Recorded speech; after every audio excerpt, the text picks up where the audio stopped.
Dans le petit village de Kobango, au cœur de la savane, se dressait un vieux baobab que les anciens appelaient l'arbre aux âmes. On racontait que, les nuits de pleine lune, on pouvait y entendre des murmures, comme si les ancêtres parlaient à ceux qui savaient écouter. Aminata. Une jeune femme de 23 ans y passait souvent. Depuis la mort mystérieuse de son père, chef respecté du village, elle cherchait des réponses. Sa mère, Yandé, lui avait toujours dit de ne pas interroger les esprits sans préparation, mais le manque de vérité la rongeait. À Kobango, on croyait fermement que certains secrets étaient gardés par les griots célestes, messagers entre le monde des vivants et celui des ancêtres. Les rituels de passage, les mariages, même les décisions de justice passaient par ces croyances. Mais approcher le baobab sans autorisation du Conseil des Anciens était un sacrilège. Pourtant, une nuit, guidée par un rêve où son père lui tendait la main, Aminata prit une lampe à huile et marcha jusqu'au baobab. L'air était lourd et le chant des grillons s'interrompit à son arrivée.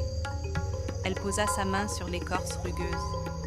Alors, une voix grave résonna dans son esprit. « Ma fille, ce que tu cherches n'est pas une vérité, mais une épreuve. » Le cœur battant, elle demanda « Qui a pris la vie de mon père ?» La réponse fut un murmure brisé, comme emporté par le vent. « Le danger est plus proche que tu ne le crois. » Puis, un coup de vent éteignit sa lampe. Le lendemain, Aminata confia son expérience à Yandé, qui pâlit. Elle lui avoua que son père n'avait pas été empoisonné par des ennemis extérieurs, comme le village le croyait, mais par un membre de leur propre famille, manipulé par la soif de pouvoir. En apprenant cela, Aminata se souvint que la voix avait parlé de danger proche et réalisa que c'était son oncle, désormais chef, qui portait ce lourd secret. Aminata aurait pu dénoncer son oncle devant tout le village, mais les traditions imposaient que les fautes graves soient non lavées par des rituels spirituels, non par la vengeance. Elle choisit alors d'aller voir le Conseil des Anciens, qui convoqua une cérémonie de purification de l'âme sous le baobab.